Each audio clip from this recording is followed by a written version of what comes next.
A wet and cold Winton Motor Raceway 3 hours north of Melbourne was the site for round 3 of the Grunt Performance Victorian Sports Sedan Championship. Round 1 winner Rick Newman in the Falcon led the title chase, but last round winner Bruce Henley was back in the RX-8 along with the consistent Graham Gilliland and Phillip Island feature race winner Chaz Talbot in the Camaro. But the weekend didn't start off as planned for the series leader. Yes, practice was a little bit interesting. We had severe off in turn 2. Thought I'd try a different line. We found a bit of a wet spot coming out of 2 on the left-hand side, losing a lot of traction, so I thought I'd change lines, and that was an epic fail. We ended up off on the infield, hit the tyre wall, and then spun the rear of the car into the concrete quite badly, moved the rear of the car over about 150 to 200 millimetres. Fortunately, the diff isn't too bad. That got shunted about an inch, so it's still tracking fine, but took a bit of effort. The boys put it back together quite well. They sort of closed the boot lid on it now and can't see the damage, and a bit of race tape and we're off and racing again. But yeah, it was. I thought the weekend was over, but no, they managed to fix it, and we're back out there having a crack. Despite his Friday mishaps, Newman started from pole but soon discovered that having 700 brake horsepower is all well and good under normal conditions. Using it on a track like this is another thing altogether. In these conditions, the lighter, more nimble machines would be the cars to beat. John Lawson took full advantage of his all-wheel drive traction to take the early lead in the Subaru WRX. But the real surprise packet was the mini challenge car of Iain McDougall, who slotted into second place ahead of Newman, Gilliland and the Falcon of Brendan O'Connor. Chaz Talbot was struggling to get all the power of his Camaro to the ground, as was the Henley RX-8.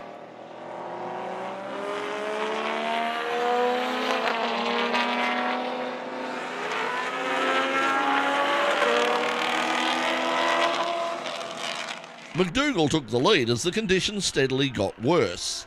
Lawson was still in second place, but Gilliland and O'Connor had both got past Newman, whose main thought now was focused purely on survival. O'Connor was having a great drive in the wet, passing Gilliland to take third as the Mini ran away with the race from Lawson, with everybody happy that the race was over and looking forward to improving conditions for race 2 on Sunday morning.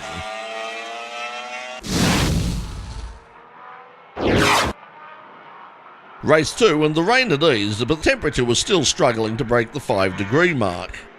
Gilliland took an early lead off the rolling start, heading the Mini of McDougall. Lawson in the Subaru was again revelling in the slippery conditions as Newman once again struggled to put all that V8 power to the ground. McDougall took the lead on lap 2 when Gilliland spun the RX-7 heading out onto the old back straight. The Mini was now in a commanding lead, and the fight for second was decided when Newman looped the Falcon to hand the place to Lawson.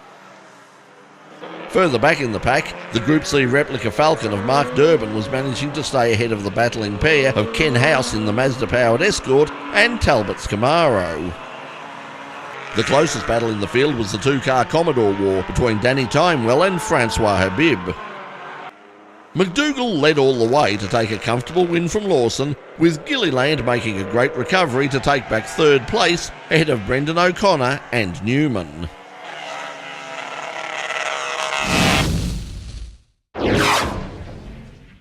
By the time the feature race rolled around on Sunday afternoon, not only had it finally stopped raining, but a watery sunlight was seeping through the clouds. Off the rolling start, Lawson jumped into the lead, but the Subaru was tapped by Gilliland, with the Mazda pushing Lawson off at turn 1. Brendan O'Connor, who also spun in the incident, continued, but both Lawson and Gilliland were out. McDougall led from Newman, with Timewell in third, leading Stenter, Habib, Durbin, House and Talbot as the safety car was called out, while the chaos at turn 1 was cleared up.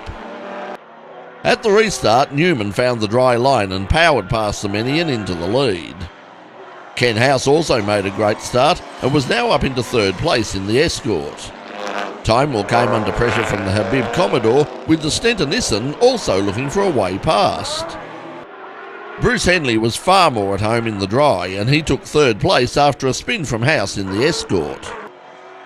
And that's the way it ended, with Newman taking a comfortable win from McDougall, with Henley in third place.